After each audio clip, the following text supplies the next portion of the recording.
So we're going to fat score Maxwell here. We use fat scoring in collaboration with our other management tools like our weight tapes and our weigh bridges.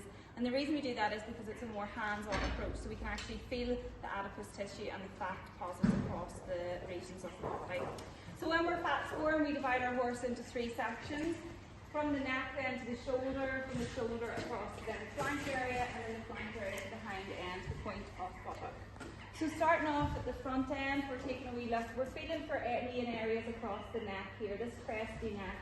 And if we have a case where it is a little bit on the heavier side, or we're looking at a case of obesity or EMS, we can sometimes do separate cresty neck fat scores. So for this horse then, we're kind of feeling that kind of cresty neck up at the top for any hardness, and we can feel there is a little bit of here. And then we're also feeling for the front of the shoulder here, is there any fat deposits around the front here? So whenever we look at Maxwell, we're probably looking around a 3.5 for this fat score, just because of this heavier section at the top of his neck. Then we're moving on to the middle section. We're looking for fat deposits around the base of the shoulder and just at the back of the shoulder here.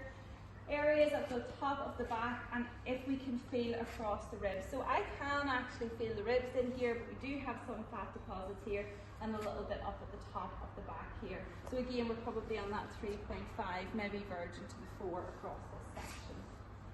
From the hind end then, we're looking for fat areas up at the top, fat areas around this area of the hind quarters. And then looking from behind, we're looking to see, is there that apple bottom, that guttering system, which in this case we're not. We actually have a very nice hind end and probably a 3 at this end of the horse. So overall, we have a 3.5 to 3.5 and a 3, and we could probably put together as an average of a 3.5 on a fat score for Maxwell.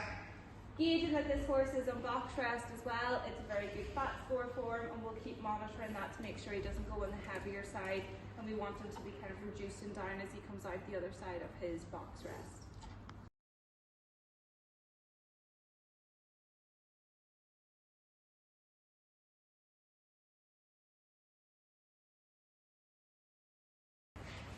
Okay, so when we're using a weight tape, it's very important that we have our horses standing in a nice even surface to start off with, and as square as we can possibly get them. We have our handler holding our horse. Sometimes, even if you use it quite frequently, the horses might take a reaction to it, so do be careful when you're putting it over. So you're placing it over your horse, just on the bottom of the wither, nice and gently.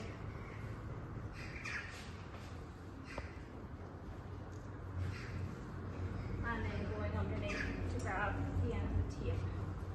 And it's almost going to sit at a bit of an angle. Sits at the bottom of the wither and just then under the elbow.